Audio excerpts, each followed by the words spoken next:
Today I would like to talk about importance of English in India and objectives behind teaching English language in Gujarat as well as India.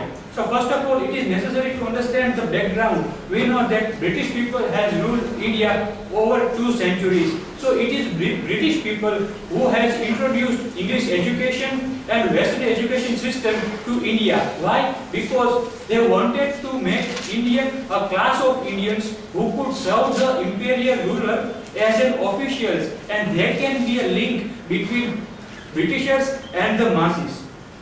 So after the independence, there is a long debate that whether English should be continued or not. There were many political leaders who were not in favor of continuing English language. Why? Because they were believing English as a other language and our Indian languages as mother language. Now, if today we will talk about decolonizing our mind, then perhaps we have to leave English. So now present day, we cannot deny the importance of English language.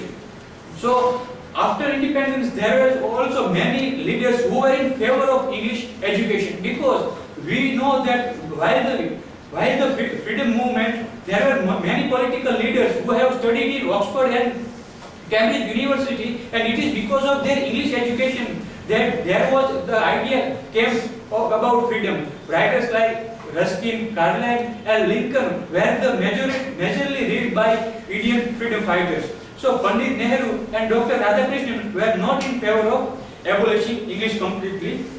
So now importance of English. Why? Because it is a rapidly becoming a world language. English is a first language of United Kingdom, United States, Canada and Australia. As well as it is spoken and read by millions of Europeans, Africans, Chinese, Indians, Japanese and South Americans as a second language. Apart from this, English is widely known in India, Pakistan, Burma and Sri Lanka and almost every country of the world. It is a medium of communication. The report says that over 50% of world's newspaper and more than 50% of world's scientific and technical periodicals use English as their medium of publication. More than 60% of radio and television programs are also telecasted in English. It is used as a link. For example, if we talk about India, then if we go into the Tamil Nadu, then not a single person will be able to understand the Gujarati language, as well as we don't understand their language, Tamil language. So at that time, only English will be remain as a link, so that we can communicate with each other. Not in between the two states, but even people living in the same region, speaking a different dialect, use English as their medium. Apart from country, it is used also at an international level for communication. And English plays a vital role in linking the two states or more than 2 nations. It is interesting to note that about 1/2 of the mankind choose English to communicate with those who do not speak their own language.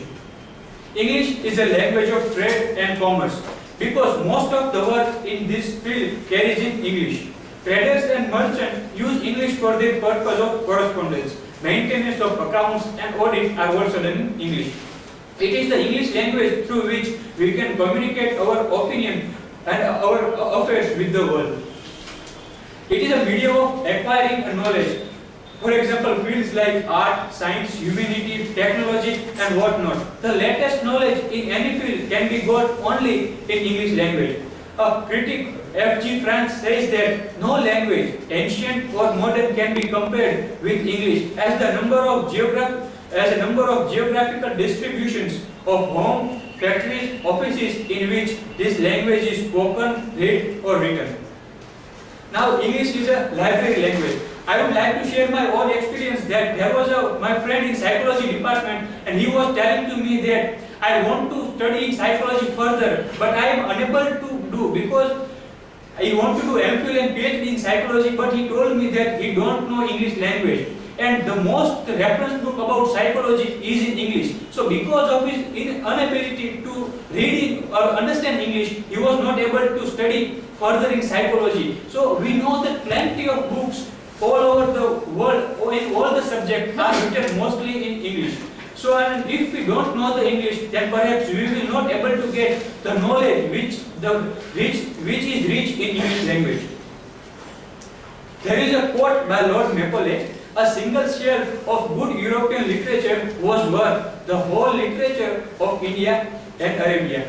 If this is a post-colonial paper, then we might deconstruct this.